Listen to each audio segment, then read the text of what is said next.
আইন শৃঙ্খলা রক্ষার দায়িত্ব পালন করতে গিয়ে আক্রান্ত হলেন আইনরক্ষক। ঘটনাটি ঘিরে চাঞ্চল্য ছড়িয়েছে পুরো এলাকায়। উঠেছে নিরাপত্তা নিয়েও প্রশ্ন। কমলপুর মহকুমার সালেমা বাজার এলাকায় ডিউটিরত এক মহিলা কনস্টেবলের উপর হামলার অভিযোগ ওঠে। আহত পুলিশ কর্মীর নাম রাখি দাস। তিনি সালেমা পুলিশ স্টেশনে কর্মরত। স্থানীয় সূত্রে জানা যায়, বাজার এলাকায় দুই মহিলা উমারানী দেববর্মা ও প্রীতি দেববর্মার মধ্যে বাকবিতণ্ডা শুরু হয়। তকরাতকরি দ্রুত হাতাহাতিতে রূপ নিলে পরিস্থিতি উত্তপ্ত হয়ে ওঠে। খবর পেয়ে ডিউটিতে থাকা মহিলা কনস্টেবল রাখি দাস ঘটনাস্থলে পৌঁছে পরিস্থিতি নিয়ন্ত্রণে আনার চেষ্টা করেন। অভিযোগ, ঝগড়া থামাতে গেলে উমারানী দেববর্মা আচমকাই তার উপর হামলা চালান। এতে গুরুতরভাবে আহত হন রাখি দাস।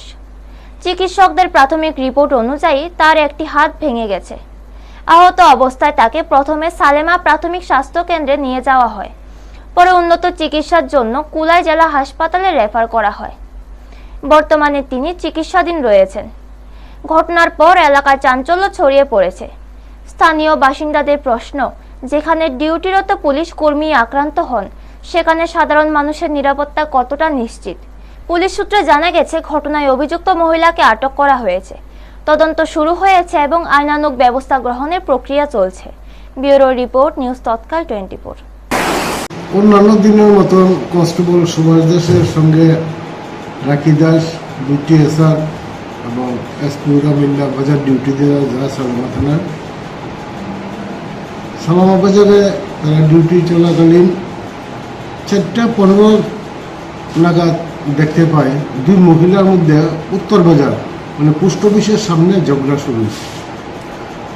সুভাষ দাস সব স্টাফ নিয়ে যায়, যেহেতু মহিলা এই কারণে রাখি দাস ওই মহিলার ঝগড়া মেটানোর জন্যে কাছে আগে যায়।